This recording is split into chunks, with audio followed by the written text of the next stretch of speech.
Big ski to you all and happy opening week. Welcome in to another edition of the PHNX D-Backs podcast right here on PHNX. My name is Derek Montilla, occasionally known as your mayor of opening week, and this is my clone, Jesse Friedman. We're dressed like this because a connected team is a fucking dangerous team, and we're fucking dangerous. But this is your Thunderstick and my vice mayor. Welcome in to a very happy edition of the PHNX D-Backs podcast because we love opening week so much. Only a few more exhibition games left of spring training, of course, but our spring training updates are presented by Factor Meal Kits. Head to factormeals.com/PHNXDBacks50 and use code PHNXDBacks50 to get 50% off. And man, we could use some Factor meals right about now because we have a long day ahead of us, a long night ahead of us after the show. Of course, we'll be heading over to Chase Field to get Tori over at Chase and the players, media availability. And then, of course, a game will be played this evening at Chase Field. Jesse, first, how sad are you that we have moved on from Salt River Fields? I think I'm probably more sad that you and I do look like exact clones of each other today. This is just for those joining us on the audio side. Me and Derek are both wearing the quarter zip PHNX thing that we got a few months ago. A lot of us in the office have those. Same jeans on. We both have basically the same jeans. We are also wearing black shoes, which if you know Derek, you know he has like 140 pairs of shoes in his closet. Almost as many as Roosevelt shirts. The odds of us wearing like semi-matching shoes in and of itself feels astronomically low. Yeah. Let alone the whole damn outfit. He asked me to take the hat off just so we could fully match. So don't I feel like we just have to embrace it at this point. Maybe I'm taking things too far. I told you though, a connected team is a goddamn dangerous team, and we are connected. We're ready for opening week, baby. We're ready to tackle all that building over there is going to offer for the 162 regular game season. But of course, the big news, the big information coming out right now is reports that the Diamondbacks are in fact interested in free agent pitcher Jordan Montgomery. And we know obviously with what the Diamondbacks are experiencing with Eduardo Rodriguez that this right now looks a bit more attractive even than it did prior to this information. But this is the tweet. There's multiple tweets actually here in regards to it. Jim Bowden tweeted this out. Don't sleep on the Diamondbacks on Jordan Montgomery. And remember that the Orioles ownership change is official this week. So Jim is hinting there that the Diamondbacks and the Orioles might both be in on Jordan Montgomery. Yeah. I mean, it's not a very concrete report, right? I mean, this feels like just a feeling almost, don't sleep on the Diamond. Like Jim Bowden, former MLB GM, he certainly is well connected and has sources. I don't necessarily read a ton into that tweet in and of itself. However, Nick Pecoro of the Arizona Republic did write a story on this and did some of his own reporting and seemed to somewhat confirm the Diamondbacks' interest. Nick there are a few interesting lines here. He did say at the beginning of the story, multiple sources did not express optimism about the likelihood of the club reaching a deal with Montgomery's agent, Scott Boras. He also said in this story, the general manager, Mike Hazen, said he remained engaged in the free agent market, though he declined to comment further, citing rules against talking about specific free agents. Pecoro continued on and said that it is believed the Diamondbacks have had conversations with Montgomery's camp in recent days. So are the Diamondbacks checking in on this? I think there's a lot of evidence that the answer is yes, that they are expressing some interest here. How likely is it that the Diamondbacks wind up with Jordan Montgomery? I have to say I don't think it's very likely. I would be pretty surprised if this came to fruition. Right. But I mean, Jordan Montgomery is a pretty good starting pitcher. This would be a really big deal if the Diamondbacks were able to pull something like this off. And Ryan there in the chat says there's no way we have the money to do this, right? And I think that that's a fair question to be asked, right? Because obviously the one thing here was the cost of Jordan Montgomery. I think prior to this kind of led us to believe that he wasn't going to be an option, that if the Diamondbacks were to pursue a starting pitcher, it was going to be one, and it was going to be Eduardo Rodriguez. What's further interesting to me about this is that I feel like we've heard from Mike Hazen over the last few weeks, and he was more committed to saying the Diamondbacks were done, right? Like, it's not to say he ever was 100% at any point saying we're done, we're not going to add any more to this team.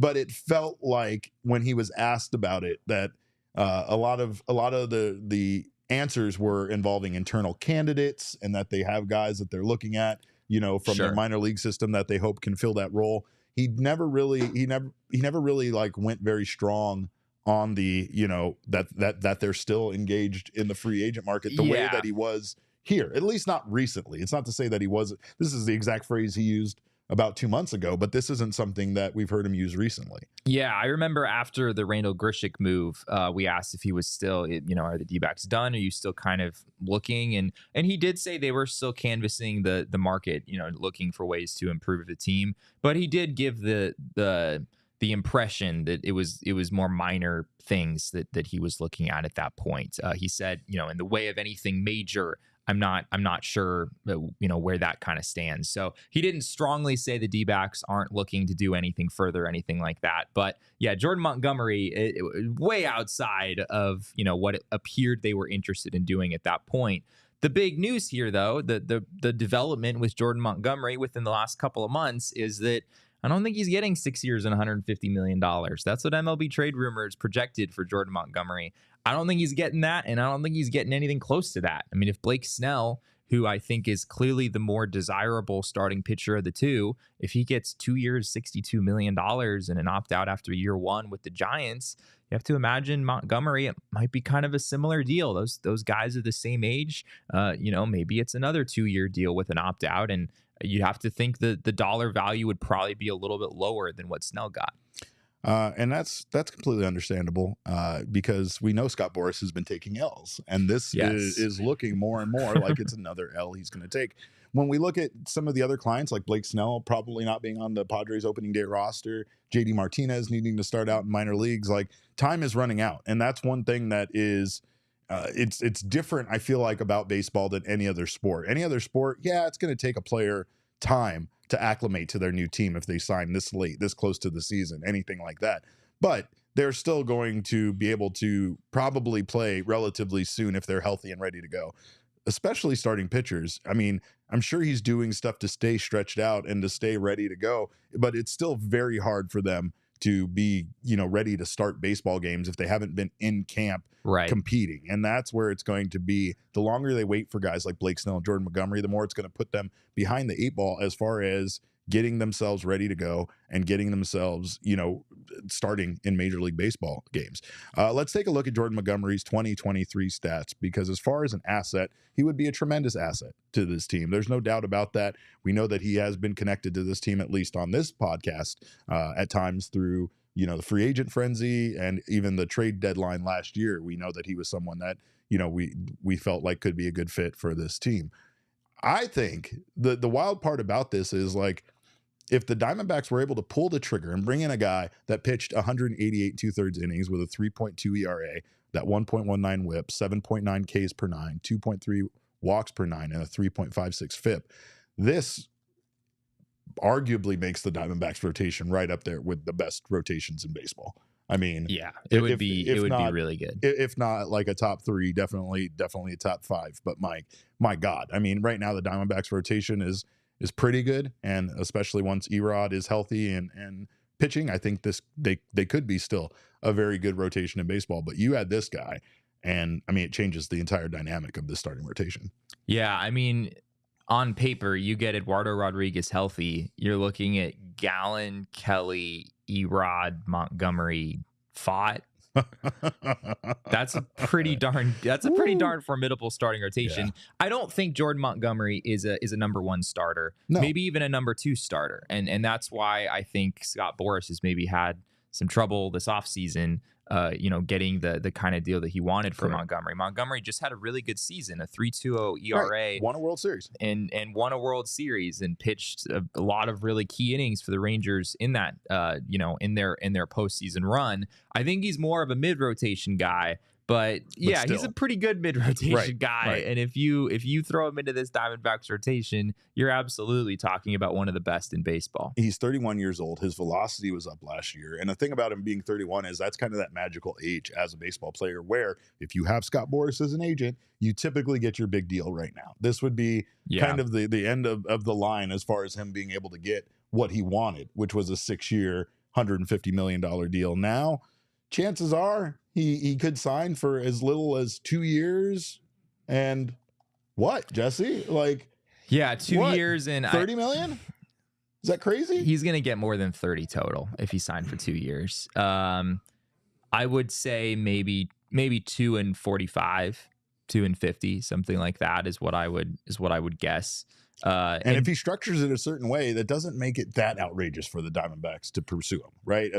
If he structures it in a way where he gets less money this year and gets more money next year, that could absolutely be something the Diamondbacks could potentially look at. Jim Bowden had another tweet on Montgomery. He said, according to a source, this is before the one that we just showed, according to a source, Jordan Montgomery has 2 teams offering him long-term contracts, which is interesting, and his market has finally hit and it's getting competitive. 4 playoff teams, AZ, Philadelphia, New York, and Houston, talking about the Yankees and the Houston Astros, lost significant starters to injuries. Red Sox, Yankees are still involved to some degree. So interesting. We're led to believe that the Diamondbacks certainly not the only team in the mix here. We're also led to believe he has 2 teams offering long-term deals, which is something I don't see the Diamondbacks doing. I think if they did get in on Jordan Montgomery at this point, it would be like, well, hey, if we can have Montgomery for 1 season and, pay him $20 million, maybe the D-backs are willing to kind of go over the budget that they had in mind just for this season if they're able to do that. You certainly didn't enter the offseason thinking that was an option. Like if you were going after Montgomery from the beginning of the offseason,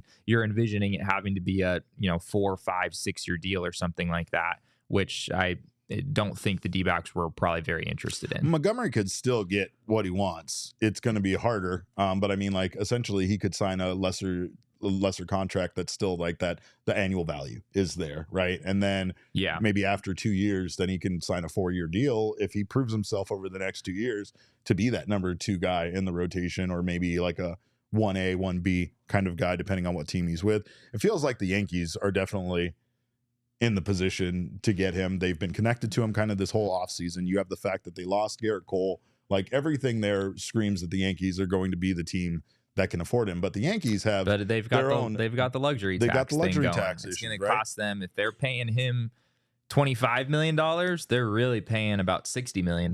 That's how big the luxury tax penalty is there. And the Phillies, who another team we've heard in the mix here potentially, they're another team that would have to deal with pretty significant luxury tax penalties if they were to make a move. So that's kind of the advantage the Diamondbacks have over some of these other teams, is they're not gonna have to deal with any luxury tax issues. They're so far below that first threshold that wouldn't come into play for them.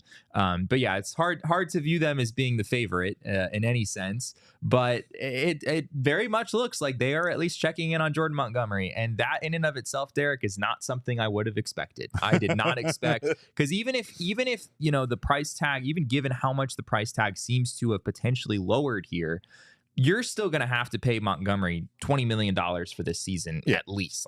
I don't see the price going any lower than that. And even on a short-term deal, I didn't really see the Diamondbacks being interested in spending $20 million more on this team. They've already gone far above the expectations we had for their spending this offseason. So, I guess kudos to them for being interested in at least exploring this possibility. We'll see if anything actually happens. I think with what you're seeing with contracts, especially after the JD Martinez signing with the New York Mets, is the Diamondbacks might be circling back around on some of these guys that maybe they did have talks with. Maybe they did have an offer out there, and what they got in return was something that basically told them, no, that's all right. Like you're not even in the ballpark as far as offers go. So, all right, we won't really worry about negotiating with you too much. But then you notice opening day is on Thursday. You notice Jordan Montgomery still sitting around waiting for a team. So I don't feel like, coming back around to check in to see if maybe he's willing to accept a shorter term, deal for a spot with a contender, a team that he knows is going to have a lot of eyes on it this year based on how they performed last year.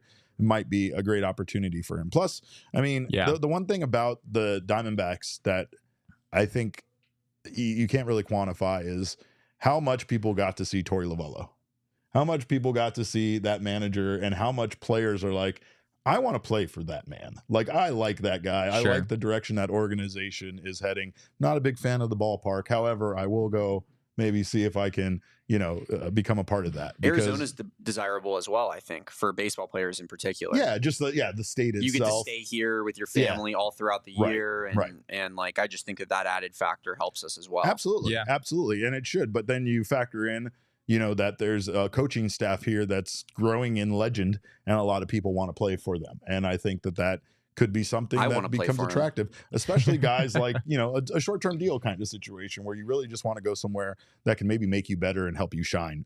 Being a pitcher under Brent Strom and having Torey Lovullo as your manager is not a terrible situation as far as improving you as a player and as a person. So I don't see it as being a terrible short-term option for some of these guys. But yeah, I mean, if Montgomery wants to win, right? Like he was across the dugout from the Diamondbacks last season in the World Series. Yeah. He knows the Diamondbacks want to win, and he's, certainly, I'm sure, aware of the other investments they've made this offseason.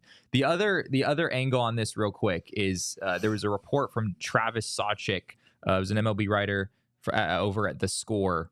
This is from yesterday. He said that Jordan Montgomery has ramped up to 75 pitches. So you're talking about a guy who maybe isn't that far away from being able to pitch in Major League games. However, I do think it would probably take him some time. Right. We heard that the he's Giants... not an answer for, them making up Erod, right? Yeah, exactly. For people who are like, oh, this is the perfect solution because Erod is going to miss some time at the beginning of the year. Montgomery also might miss some time at the beginning of the year. So it wouldn't really be a solution to that as much as just bolstering a rotation that already figures to be pretty good in 2024. Speaking of Torey Lovullo, there were some roster moves made on Sunday that once again kind of give us an idea of the direction the team is going. Backup catcher Jose Herrera was optioned to Reno. Infielder Kevin Newman was reassigned to minor league camp. And then today, about an hour ago, the Diamondbacks officially announced that they have selected Tucker Barnhart's contract, and they have DFA'd Peter Strzelecki. Barnhart is officially the Diamondbacks backup catcher, which we had a feeling about based on some of the interactions and things we were seeing out there.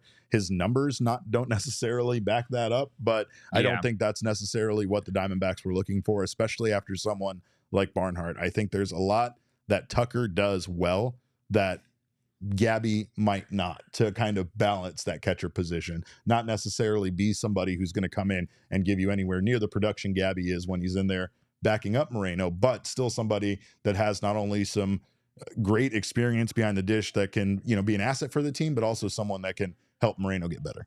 Yeah, I mean, experience is why we've kind of favored Barnhart in this competition from the very beginning.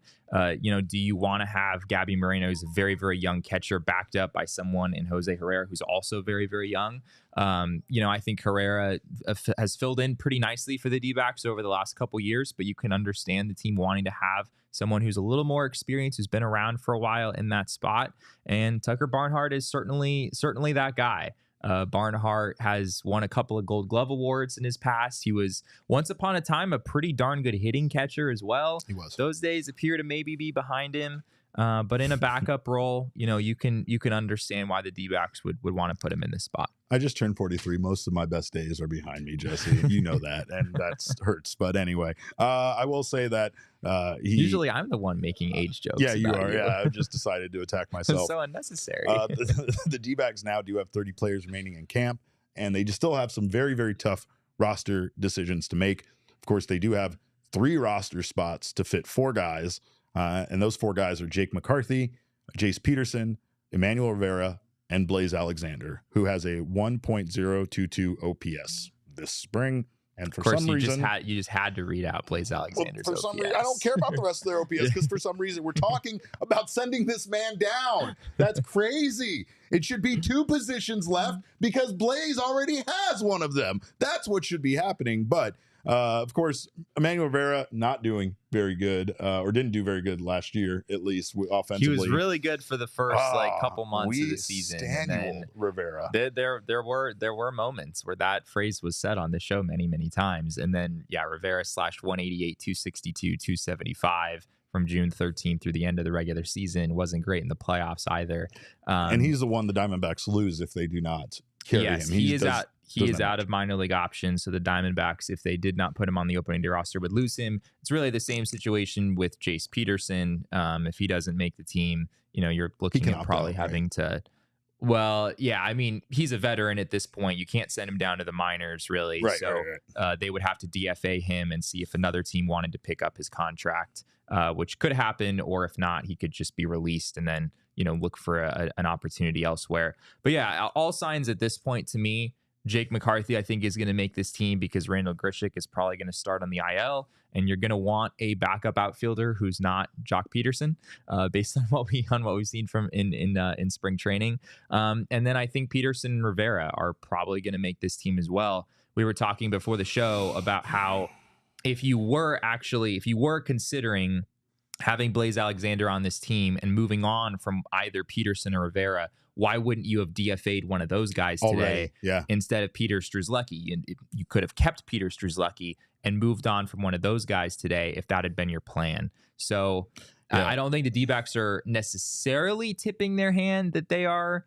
rostering Peterson and Rivera and sending down Blaze Alexander. Yeah. But this confirms my suspicion that was going to be the case. Rivera, he played first base and did pretty well over there. I know that's one thing. He's a decent first baseman. That's one thing that they're trying out is to see which of these guys they can really rely on defensively. I think more than anything out there as a backup infielder. I don't know. It doesn't seem like they care too much about their offense, obviously, because if they did, it would be Blaze by a mile. And Blaze honestly has a better arm than these guys. Their spring training numbers. Emmanuel Rivera had a 5.03 OPS in spring training, which is not great. Now, according to Bob Nightingale, the Diamondbacks have received interest in Jake McCarthy, right? So there's a chance here that maybe a trade occurs. I mean, that's going to not really help their roster situation get figured out. But according to Nightingale's column at USA Today, he said the Arizona Diamondbacks have been contacted by several teams who have expressed strong interest in left-handed hitting outfielder Jake McCarthy. The D-backs have rebuffed all attempts so far, but he could be available at some point this summer if they don't have room for him on their 26-man roster. Yeah, not a huge surprise. I mean, Jake McCarthy is I think he's too good to be playing down in Reno. He is deserving of a major league opportunity. He's going to hit 455 somewhere. again in Reno. He probably will hit maybe not 455, but he probably will put up very good numbers in Reno. He's not a AAA baseball player. He deserves to be in the majors. He's a 4A player. You could. I think he's better than I don't want to put that on Jake McCarthy. I know. I love Jake. I should say that, but it's just what it seems like at times because it's just head scratching how he can be so good at Reno and just not have that even stretch out a little bit better at a major league level, considering how well he hits the ball down there. But you can have a debate over whether Jake McCarthy is a everyday player at the big league level or whether he's a bench player at the big league level. Sure. But I don't think you can really make the case that Jake McCarthy should be in AAA or isn't deserving of a major league opportunity somewhere. It's just where he has to go as far as the roster is concerned right now. And the D-backs just currently, if Randall Grichuk had been healthy, the D-backs don't really have an opportunity for him at the major league level. So you can understand teams asking and, wanting to see if the D-backs are willing to make a move here. I do think for the moment, he's a pretty important depth piece for them because without Jake McCarthy, I guess Jorge Barosa would be next in line. So if the D-backs got to a point where they felt pretty comfortable with Jorge Barosa as a backup, if they needed an extra guy at some point during the season, maybe you'd feel okay getting rid of McCarthy at that point. But for right now, no surprise that the D-backs have rebuffed on these asks so far, but you have to believe at some point, like the D-backs are going to recognize that they don't have space for Jake McCarthy and, take a serious look at moving him elsewhere. I'm not sure that teams are necessarily offering a whole lot given, the kind of down season he had last year, though. I got one simple solution to this. Put Blaze Alexander in the outfield in Reno and have him learn every position. There you go. He can back up catcher. Yeah. He can be a pitcher at times if we need him. It's the only way he'll ever make the team, right, Derek? At this point, he can be everything all at once. Does he have to learn to pitch? Is that what he has to do? That's what I'm saying. Yes, I'm just saying. If you want to make the team, make sure you're a utility player in every sense of the word. Speaking real fast of roster moves, one quick thing that we wanted to discuss that we knew was going to happen, and it happened way faster than we even thought it would. The Guardians' Rule 5 selection, Davison De Los Santos, has cleared waivers after not making the Guardians team and has been returned to us. So we get DDLS back, baby. And of course, he didn't have a great spring with Cleveland. We knew that was going to happen. It was just an inevitability, basically. He played 11 games at first base, 4 in outfield, and 4 at DH. So they did really try him everywhere just to see if he would end up working out. I saw him play some outfield, and I don't think that's what you want to do. He slashed 227, 227, 318. Is that a typo? Did he really? Yeah. 227 and 227? Yikes. Yeah, he did not walk in 44 plate appearances, which is not his approach has been a question for a while.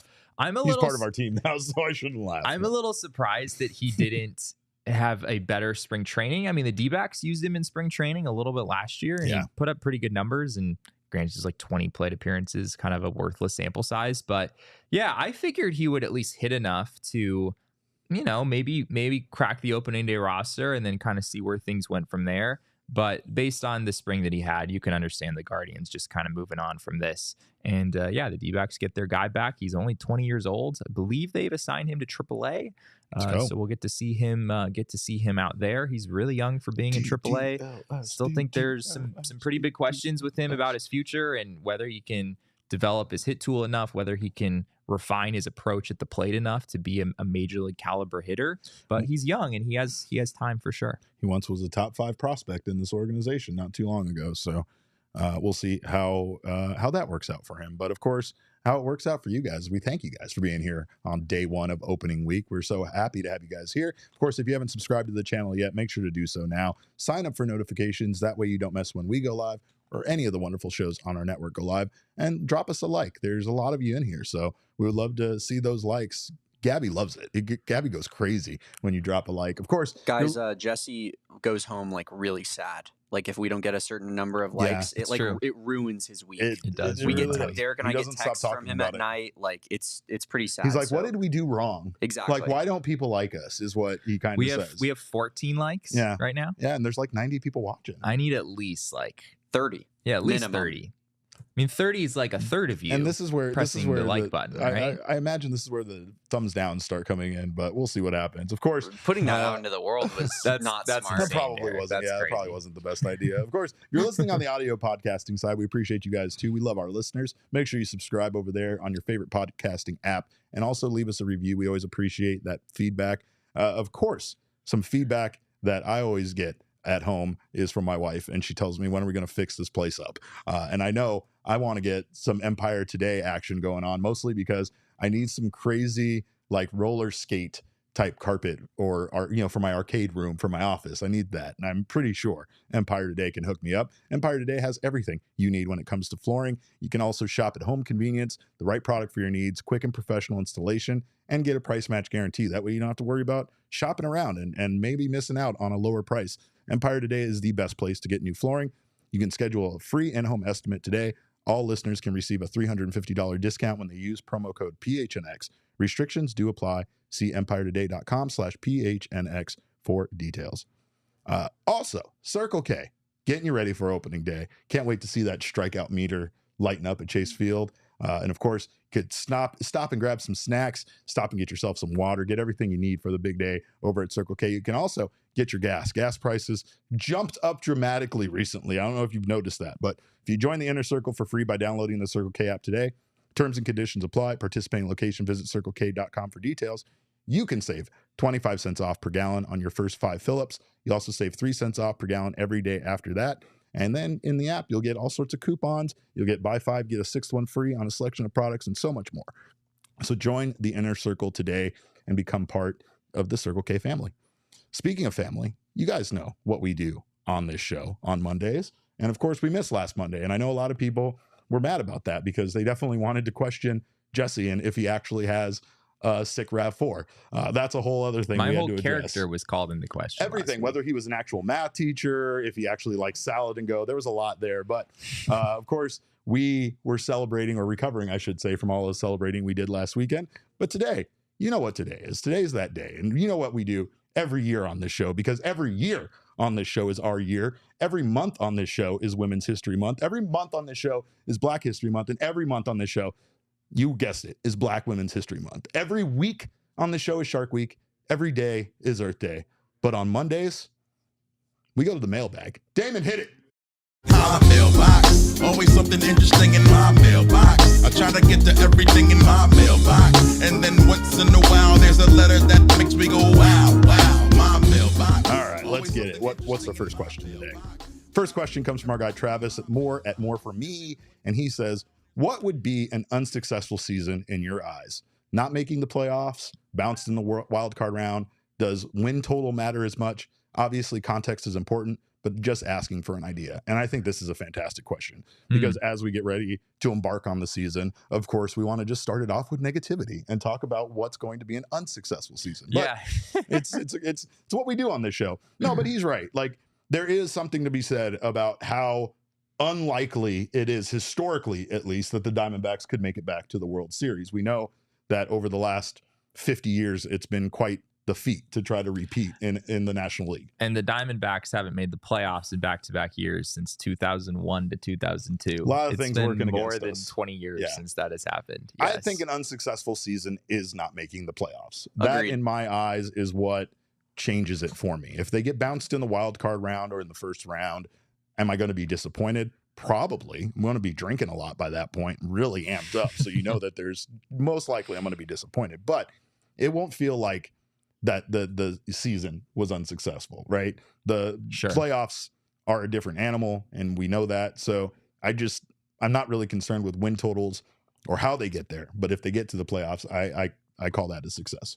Yeah, I'm with you. I think playoffs is the bar. We talked about Ken Kendrick. About a week, or I guess this is more than a week ago. This is a month and a week ago about where Ken Kendrick said that he would be disappointed if the Diamondbacks didn't play in October this year. Yeah. And I think as much as this team is afraid of the word expectations and doesn't want to talk about expectations for this season, I think everyone in that clubhouse understands that they need to make the playoffs. They need to get back there. They made it last year with the team that they had. Given all the improvements that they've made over the offseason, the potential addition of Jordan Montgomery on top of that. Stop tantalizing us.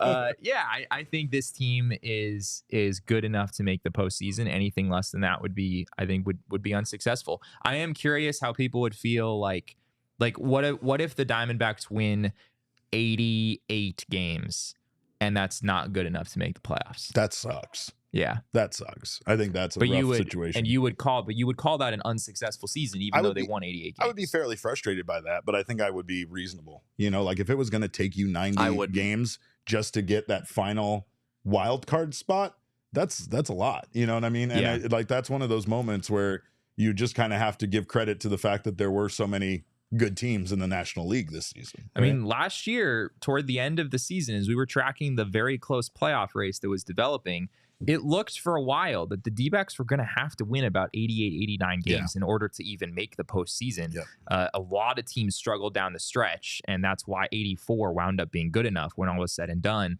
But 84 isn't usually good enough. Like if you look back at standings over the last 10 years or so, that the team in that third wild card spot, you usually have to be better than 84 wins in order to get there. So I think even just getting the third wild card spot in and of itself is probably going to require the D-backs to win a few more games this year.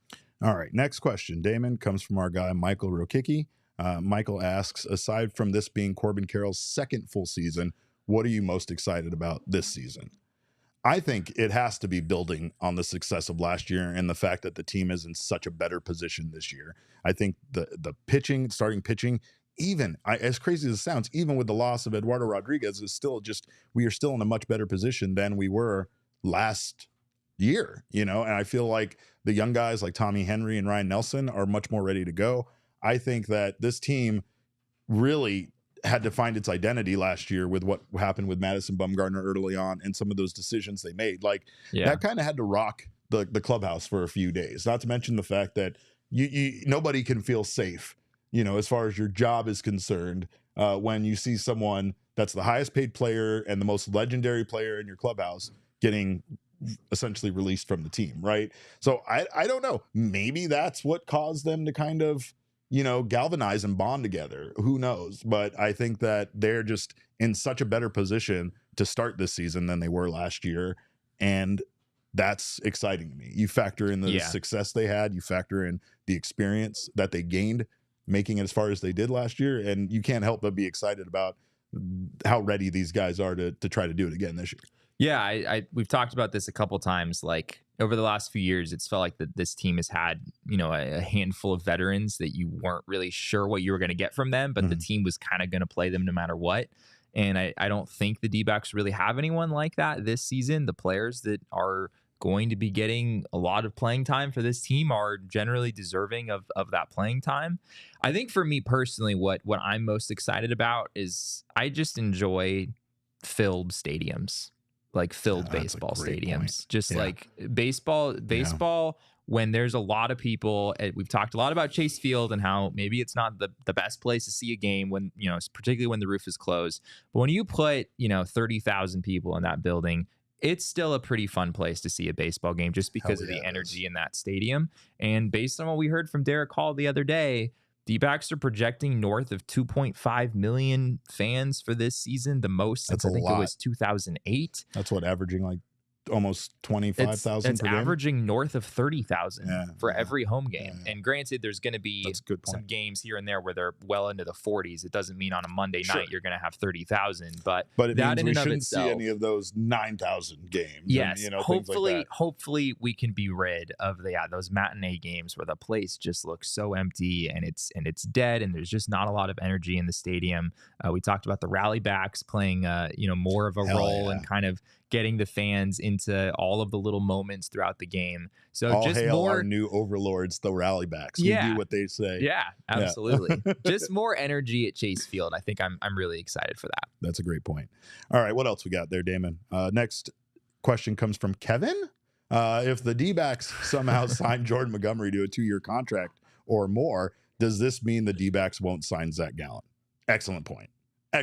Just as far as like fantasy situations and wondering how this could play out, if the D-backs did sign Jordan Montgomery essentially to a larger contract, let's even say 4 years, like does that immediately in your mind go, well, goodbye Zach Gallen? Yeah, I don't see the Diamondbacks signing Jordan Montgomery to a 4-year deal, but I guess if I'm just going down that road hypothetically, it's Mailbag Monday. Sometimes we play devil's advocate a little bit. I think that there is something to be said about how that does impact the future of Merrill Kelly and Zach Gallen. But I also think that the Diamondbacks should probably start thinking about who is going to fill out this roster if both of those guys do walk after their contracts are up. Yeah. So, yeah, for as confident as I feel that the D-backs would not sign Jordan Montgomery to a longer-term deal right now, if they did sign Jordan Montgomery to a longer-term deal, I do kind of think that would close the door on Zach Gallen, if I'm being honest, because you've already got Eduardo Rodriguez making, I think it's $23 million starting in a couple of seasons. The number's a little bit lower in year one. Yep. If you had him making 23 and Jordan Montgomery making 20 and Zach Gallen making 30, like, do we really see the Diamondbacks having 3 starting pitchers making a combined $75 million at the same time? I mean, if there was someone you were going to spend it on, it should be starting pitching. That's, I'm not saying it'd be like a terrible use of the money necessarily, but I don't see the D-backs investing that much in the top of their rotation all at once. But again, it's not to say that they couldn't re-sign Gallen in any circumstance, that they couldn't sign Montgomery. I just think Montgomery is, if they did find a way to do it, it'd be a shorter term deal and theoretically would have no impact whatsoever on whether you're able to bring Gallen back in a couple of years. All right. Next question. What do we got here? This one comes from Tyler Hall. And he already starts things off with sorry, Damon, and he's mad about it. But Tyler wants to ask the tough questions. He says, sorry, Damon, but if Perdomo continues as he has, and if Blaze can show he can hit, will that make Perdomo expendable with Lawler in AAA? Or do we keep Perdomo and Blaze as a trade piece? What do we think brings the most value?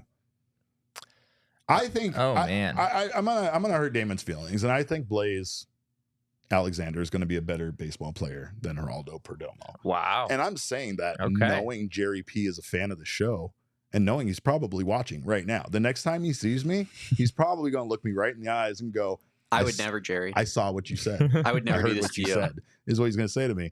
But I mean, realistically, we do have 2 excellent shortstops. I mean, 3 excellent shortstops. We just have guys that can play, and it's not the worst case scenario, but it is for the guys that aren't on the major league roster. It's great for Perdomo but it's not so great for someone like Blaze, who is kind of ready, but isn't being given an opportunity, just to being blocked essentially by a better player.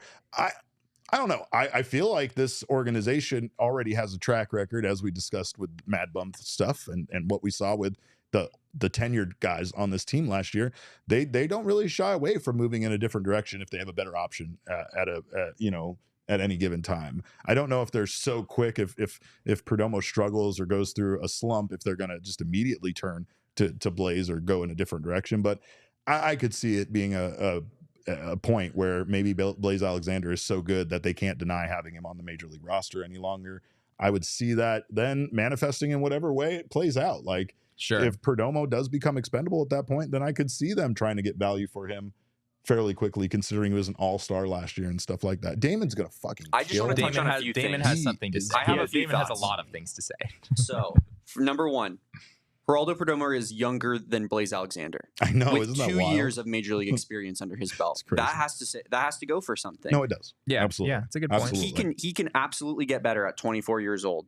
Like, he's not hit his ceiling. I know Jesse and I have talked about this a lot off air, but like, I don't think he's hit his ceiling still necessarily. Young. Yeah. That being said, and Elise actually jumped me before this, but like, did you watch episode 3 of Snakes Alive? If you want that man off of this team, I want you to find a new goddamn team. He goes, yeah, okay, you're gonna come off the mound like that, Lance Lynn? I'm hitting a bomb next inning. I'm hitting a bomb. Was that not incredible? I was juiced. I wanted to run through a wall. Geraldo Perdomo, he said he was talking about Lance Lynn. Derek is behind the Mac now? What is happening? No, I just wanted to come over here and apologize to Damon in person quietly, because I know he's not going to forgive me ever for saying the things I said. I mean, you could have said that from your chair as I'm knocking down water bottles now. Anyway, yes, Geraldo Perdomo, for those who didn't see in episode 3 of Snakes Alive, he was talking about Lance Lynn getting really fired up about striking out Evan Longoria at the end of the second inning. And Perdomo, who was on deck, Perdomo in the Snakes Alive documentary said he did it to the fans, saying that Lance Lynn wasn't doing this to Longo. He was doing it to the fans. Perdomo said, I took it personally. And he said, okay, we'll see what's going to happen in the next inning. And of course, Perdomo homered, and that started the inning where the D-backs hit four bombs in one inning against Lance Lynn. Yeah. Solario's right. My blood was pumping when Perdomo said so electric, man. And then the way they ended it. Yeah. Oh my God. That series has been incredible. Yeah, Please, really if you have not seen the Snakes Alive series, go as soon as you're done watching this and watch it.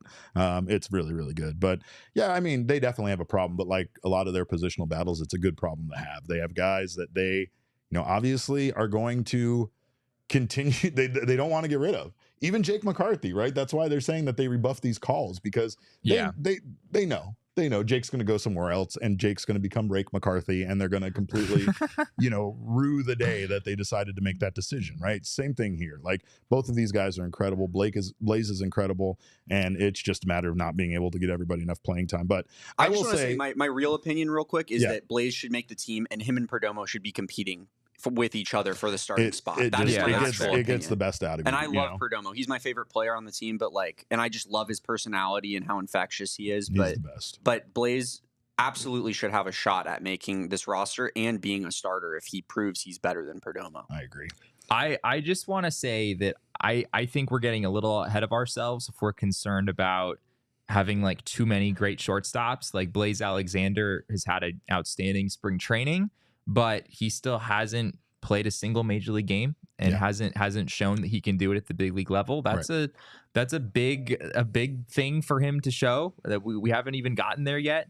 Perdomo, for the success that he had last year, as we've said before, he really struggled in the second half, and I think he's a big part of the clubhouse, and as Damon said, could get better. But he's not really a sure thing as like an everyday shortstop for the foreseeable future.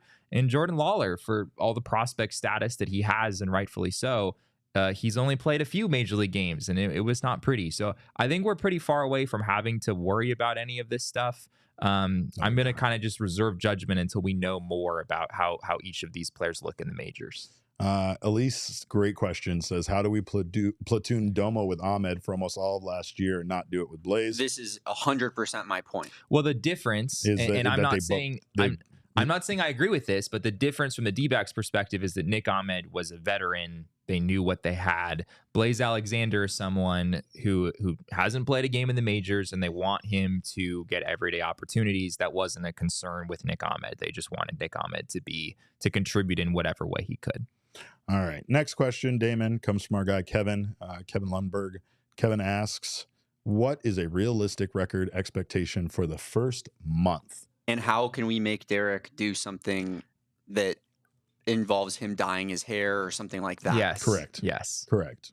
You ready to go on the record with something right now? What are we dyeing our hair? We going teal with the beard? Give me a win total, and we'll talk. Do we want to? I mean, I feel like I'm stealing Max's thunder a bit here, but I think I'm willing to go to tattoo. Okay. For a month of baseball? I mean, that's Max crazy, went right? tattoo for a championship. That's fair. That's fair. I mean, well, what maybe kind I should reserve it, right, for like the playoffs at least or something, right? I mean, that seems crazy. Okay, so let's. I did burn my scalp. It's almost as bad as a tattoo. Yeah, you like permanently damaged. Tattoos definitely hurt less than sitting under that warming thing that I had to sit under. That's for sure. That's fair. So the Diamondbacks schedule in the first month is pretty difficult. This really hit me when I was diving deeper into the schedule for the first month before the show. They play 31 games over the course of the end of March into April. 31 games. It's a lot of games. 7 of those games are against below 500 or teams that are projected to be below 500 this year. 24 of them are against teams projected to be above 500. Whoa. And that has a lot to do with the fact that a lot of the teams they play in this first month are teams that underperformed last year that are sort of expected to be better this season. So the New York Yankees being one of them, the Giants being another, the Cardinals being another. These are all teams that did not perform up to expectations last year, but projection systems view those teams as being pretty good this year. The Rockies are the only team that the Diamondbacks play in the first month projected to be below 500. They have 7 games against them.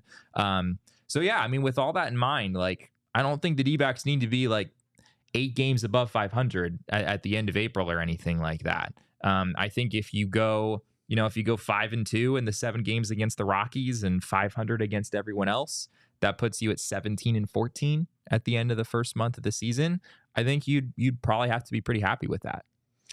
Nicholas Gruters in the chat, he has a super chat. Thank you so much for the super chat. He says, what is Erod's ETA? We don't have a specific ETA on him. They've kind of been very loose. Torrey's exact wording was, he will get throwing again when he is asymptomatic, when he is not experiencing any kind of symptoms from that lat strain. What was odd about that was then when we talked to Erod, he basically made it sound like he wasn't experiencing any. Well, he said he was 95%. Was 95%. He felt 95%. Right. Day by day. So, and again, we don't know if he's actually going to start the year on the injured list or if he's going to start the year on the injured list. There you go. There you go. Jesse said that. I said the thing. We don't have any confirmation that he's going to start, but like Jesse said, that's most likely the case. Interesting. I was going to ask you this. If they put him on like the 15-day IL, can they retroactively go back to spring training, or does the 15-day IL have to start at the beginning of the season? That's a good question. I want to say it would be the beginning of the season that it would go back because to. If not, they probably would have made a designation already by now. Yeah. I mean, because if they don't have to, they might as well see how he progresses. But for the most part, when he gets back to throwing, he's still not going to be ready to play. That's why you're saying no matter what, since he isn't throwing as of today and the season starts on Thursday, he's not going to be. Yeah. He's not going to be on the opening day I think roster. It's safe to say that the best case scenario for Erod is still 15 days into the season. Yeah. I don't really see how he would possibly get back sooner than that. Correct. Because even if he started throwing tomorrow, he still has to ramp up. He would have to ramp up. Yeah. And I think he was at 4 innings in his the last start that he was able to make it all the way through. So he had built up a little bit. But yeah, the D-backs haven't provided specifics on this. It appears it's not going to be an extended absence, but we can't really be a whole lot more specific than that. It just depends, as you said, on when he feels asymptomatic. And the next 7 to 10 days are important because if it goes beyond that, then he might have to build up from zero. He might have to start from, throwing 1 inning and, bullpen to live bullpen, then getting in a game. That would be a longer process. So if he's able to get back on a mound and throwing in the next couple of weeks, that might really make it so the whole process is just that much quicker. Paul, we don't have any kind of information on what grade it is. They would not give us that information. And I think it's mostly because we're all going to do that thing where we go Google it and then see based on what WebMD tells us how long we can expect them to be out. I think that's especially why they didn't want to tell us what grade it is or how long to expect them out. Chances are you're probably correct. It's probably a grade 1 strain, or maybe it doesn't even measure as that. But hopefully everything will work out and he will be back on the field very soon for this team.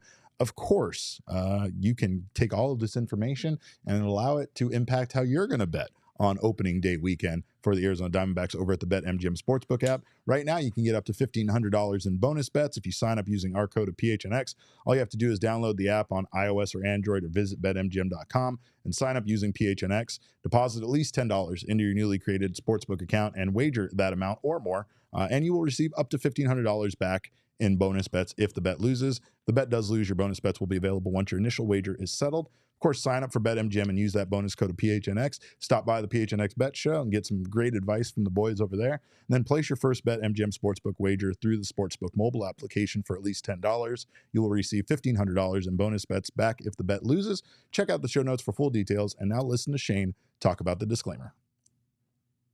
Bonus bets expire in 7 days. One new customer offer only. Gambling problem? Call 1-800-GAMBLER. Available in the U.S. Call 877-8-HOPE-NY 467-369 New York. Call 1-800-327-5050 Massachusetts. 21 plus only. Please gamble responsibly. Call 1-800-NEXT-STEP Arizona. 1-800-BETS-OFF Iowa. 1-800-981-0023 Puerto Rico. First bet offer for new customers only. Subject to eligibility requirements. Bonus bets are non-withdrawable. In partnership with Kansas Crossing Casino and Hotel. See BetMGM.com for terms. U.S. promotional offers not available in New York, Nevada, North Carolina, Ontario, or Puerto Rico.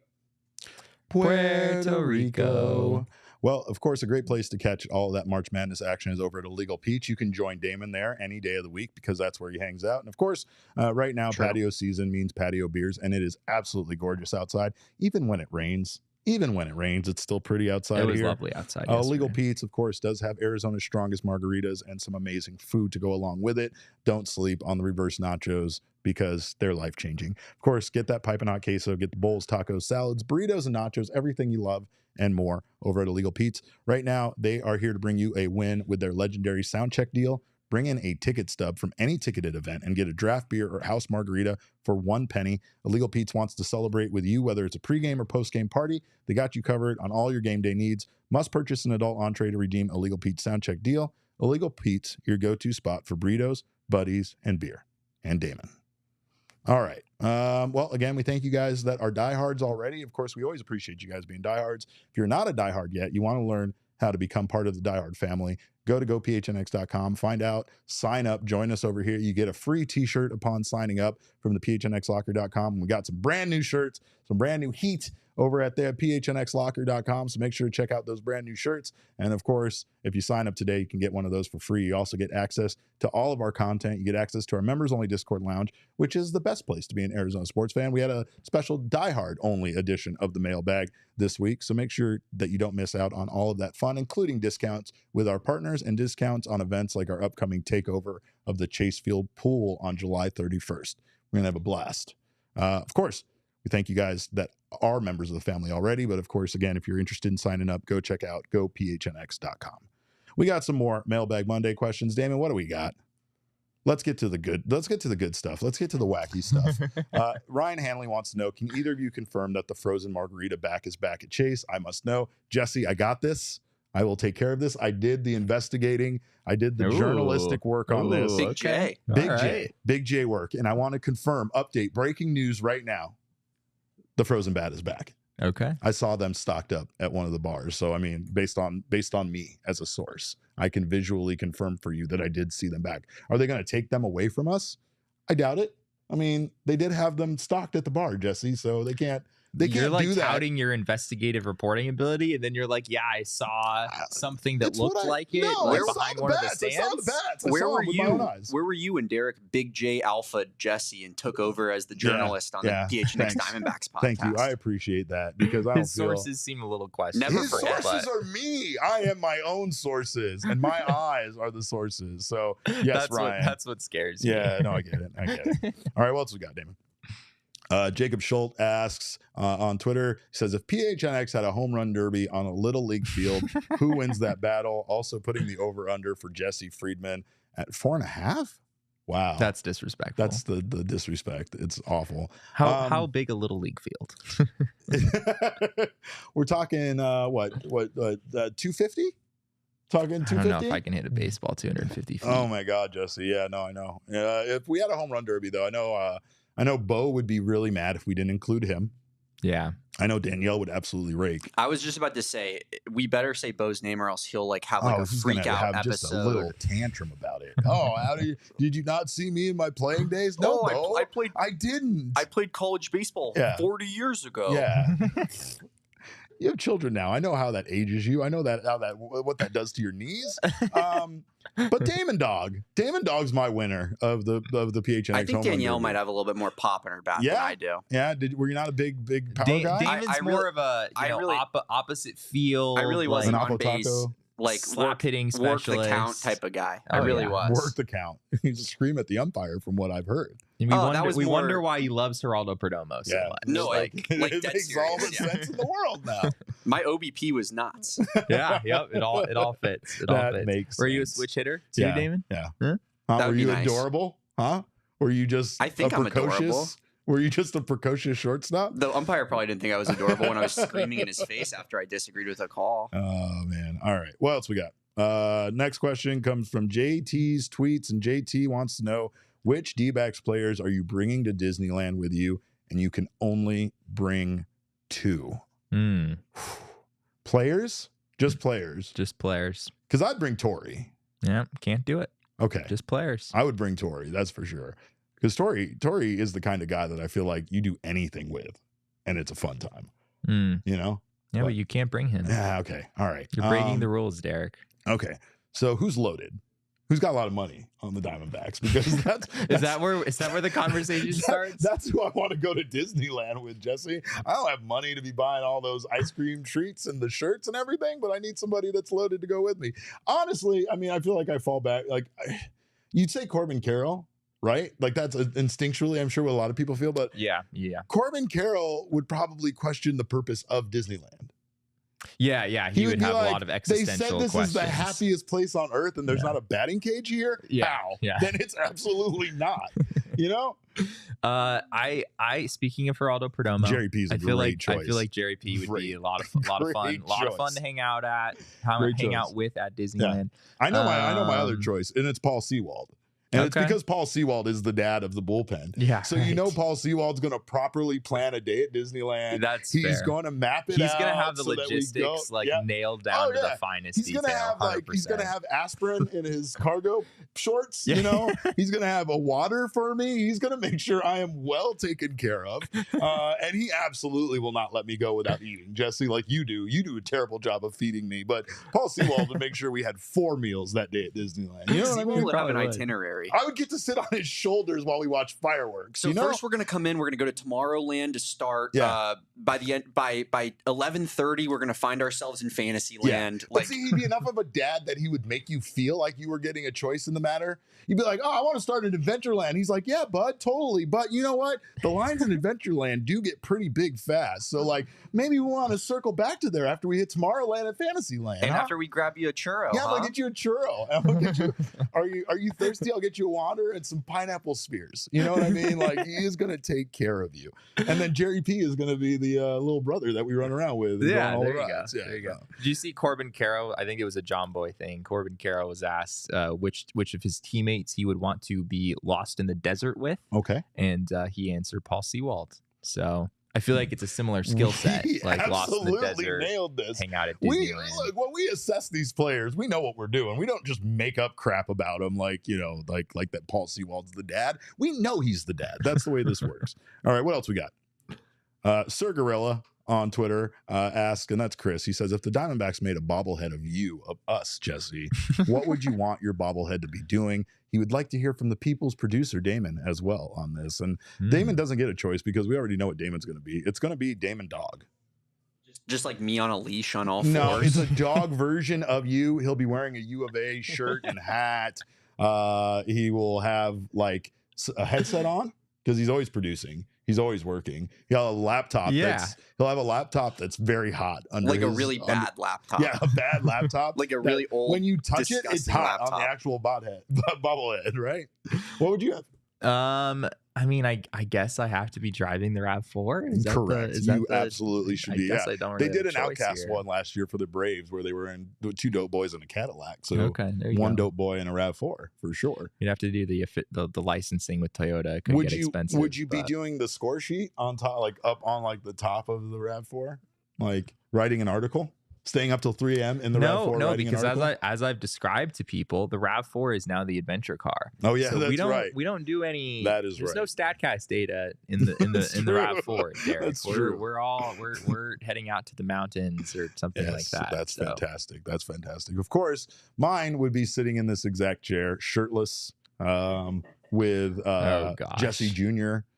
around my neck. That would be actually kind of electric. Maybe purple hair. Sunglasses on. Yeah, sunglasses on. Mine would be incredible. Mine would be a not miss. I see, like I said this about Lourdes. Lourdes needs like a troll doll, like that has the actual purple hair that's like hair. It's actually fuzzy. That's what mine would include. Mine would have real purple hair. Okay. That's falling out.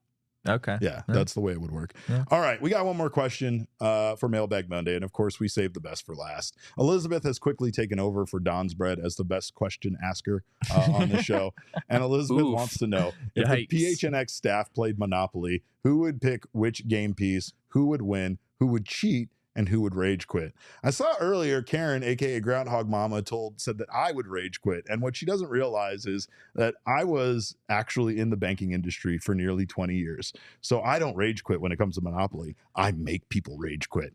I know more about CLTV and DSR and interest rates than most people will ever know. I'm a real estate guru. I used to work on home equity loans in the LA metro market prior to 2008. That shit was the Wild West. So I know more about real estate than most. So I'm going to take myself to be the one who cheats. Okay. That would be the easy one. Rage quitting, no. Cheating, absolutely. If you're talking about rage quitting in video games, yes. If you're talking about rage quitting when Jesse and I just have discussions, absolutely. But I do not rage quit when it comes to Monopoly. But let's start first with like the pieces. Who would be which pieces? I always liked the car. Of course up. you did. Yeah. Of course. It wasn't a RAV4. No, it was not just like a little race car. It criminally did not at all resemble a RAV4, but I did still use it. My personality is that I tend to be a people pleaser. So no matter how much I wanted the battleship or the car, I tend to let other people have their choice first. Every once in a while, the battleship was my backup plan. Yeah, so if one of my friends snatched the car from me, then I would go battleship instead. So that's why the top hat. My piece became the dog. Because I've always been Damon's dogs. It's true. Know what I mean? Even before you knew it. Even before I knew it. Long before I knew it. I knew I was a member of Damon's dogs. But I feel like Petey's the top hat. You just said that, right? Petey Damon? is the top hat. Oh, I said feed me the top hat. Oh, you're the top hat. Oh, Damon's the top hat. I heard Petey's the top hat. I mean, you could easily be the dog too. Sure. Yeah. I mean, that feels like it makes a lot of sense. Petey, though, he's the mullet magician, right? Who's the wheelbarrow? No, that's honestly, Petey should get the top hat. I probably Petey should get the top hat. Who's the wheelbarrow? That's got to be Saul. Saul? Okay. Yeah, that's got to be Saul. Yeah. Saul because carries a lot of shit around for us. You know what I mean? Like, he has to deal with a lot of crap on our behalf. So I feel like that's a fair connection. There is the thimble, which Jesse asked earlier what it was for. I still don't know what a thimble is. It's so mice can drink out of it in cartoons, Jesse. You know that. No. See, I would believe you, but I'm pretty sure you're lying to me. It goes on your thumb when you're sewing. That's what a thimble's for. Okay. Yeah. Okay. So you don't poke yourself. Okay. Yeah. It's a little protective device. Sure. Makes sense. Anyway, thimble. Not Jesse has to be the thimble. Actually, I think Totri would be the thimble because he could fit in one. He's right. He's right over there. That's disrespectful. That's wrong. Totri lets out a wow. He did. Okay, so wait though. Who wins? Who cheats? And who rage quits? Who wins? Jesse. I probably win. Jesse. Yeah, you're right. Jesse, because Jesse low key wouldn't like talk shit during the game. He would just sit there quietly acquiring properties, and you would just keep landing on properties that when you're like, man, who owns Illinois Avenue? And then it's just this guy smiling at you across the table. I'm a pretty good negotiator, Derek. He Like is. people would make trades with me, and I would talk them into it, and they would think they're getting a great deal, railroads, even if I was totally swindling You're them. like, I'll give you 3 railroads for this one that's going to complete me owning the entire right side of the board, right? Like that's Jesse. You don't want to come down Jesse's neighborhood because you're just going to get taxed to death the whole way down. You know what I mean? Like he's definitely winning. Who's rage quitting? That's once again, that has to be Saul. Saul's going to rage quit. Yeah. I think that's a fair. Saul's going to get behind it. Right. I mean, like losing isn't really an option for him. He's either the clear upfront winner. He gets it. Or he's turning the board over. Or he's nobody's going to be happy. Yeah. Nobody's gonna get to win. If Saul doesn't win, nobody wins. And then you're cheating. Is that what we decided? I got another. Look, if you're gonna make me the banker, you should probably audit me. That's all I'm saying. You should probably constantly audit me. That's how banks stay honest, and that's how I stay honest. I have another cheater. Who? I'm looking at her right now. Michaela she happens Perkins? to be sitting on a couch. Yeah, and her name Michaela's gonna cheat her ass off. Michaela's gonna steal your money while you're not looking and your properties. And you're gonna be like, I swore to God I had Boardwalk, and she just now has it mysteriously in her pile. That's fairly accurate. I like that. She's saying it's fair and square, but she doesn't mean that. Can we just say that Monopoly is just a miserable game? No, I love Monopoly. What are you kidding me? I went through a phase in college where me and some of my college buddies would play Monopoly like every single night until like 4 a.m. Mm-hmm. And the problem with the game is that you know who is going to win 3 hours before the game ends. It's just a slow bleeding. It's just yes. If you're not the one in that position, it is the slowest, most painful death you will ever suffer. Long before you're actually broke, then you're a bastard. Yeah, absolutely. If you're not turning in your money and walking away from the table when you know you don't have a chance to win, then you're just making the rest of us wait longer for your inevitable demise. Tier Maker Tuesday board games, Monopoly is bottom tier. Yeah. I mean, I respect it because of how much of a classic it is. It's original. I don't know if I'd put it at the very bottom, but I certainly would not put it at the top. I'd rather play like almost any game. It's where Risk goes for sure, because if you want to talk about games that take 8 days. Yeah, Risk. I don't have the patience. Nobody does. Nobody finishes an actual game of Risk. Just like nobody plays Mousetrap after setting it up. It took you 2 hours to set it up. Now you don't even want to play the game anymore. But of course, we appreciate you guys being here. We thank you so much for your questions and a wonderful Mailbag Monday. Of course, we have to go talk to Tori. So in the meantime, you can make sure to follow us. I am at Cap_caveman with a K. Jesse is at Jesse N. Friedman. Damon, our people's producer, is at Damon Dog. That's DAWG. We are Damon's dogs. Bark, bark. Of course, our show is at PHNX_DBacks, but all roads do lead to at PHNX_sports on Twitter and Instagram. Well, we are very close to actual baseball games. We have some new shirts. Oh man, you're right. Let's get those. Can we see those new shirts? Oh my God. We are defending the pool, ladies and gentlemen, and we are having fun days on Sundays. These are our new shirts. So, of course, make sure go out and grab that newness. Get yourself ready to defend the pool when we do that on July 31st. Become a diehard. Yeah, get that shirt one for free. Shirts. It practically pays for itself. If you're not a diehard already and you want that shirt, just get that shirt, get that diehard membership. Look at how happy that baseball is. Oh, God, that baseball is incredible. Can't get over it. I'm going to wear that one a lot.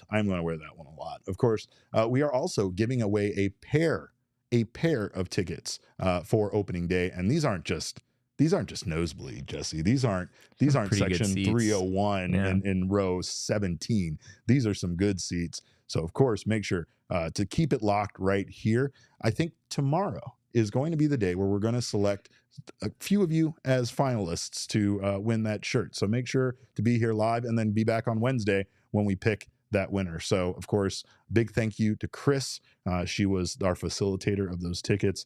And she, of course, continues to be the PHNX den mother. So we thank you for that. You can thank her for that. And I hope somebody gets very lucky and enjoys a very wonderful opening day with us over there at Chase Field. So, of course, we thank you guys again for stopping by. We appreciate your time. We'll see you tomorrow. We're going to do a post-game show tomorrow because we have a 12:40 start against the Guardians, the last game of spring training. So make sure post-game show after if I remember right, last year that the D-backs, I don't remember if they didn't start their actual starters or if they just removed them very, very early and we were watching the far reaches of the minor leagues for most of that game. But yes, come and join us. Come and hang join us. out, and We'll we'll have talk lots to about talk things other than just the outcome of tomorrow's Promise exhibition that. game. But of course, again, we thank you guys so much for your time. See you guys tomorrow. And in the meantime, have a wonderful night. And remember, kids, baseball is fun, but it's so much more fun when you add another free agent starting pitcher right before the season. We all silly like the mayor.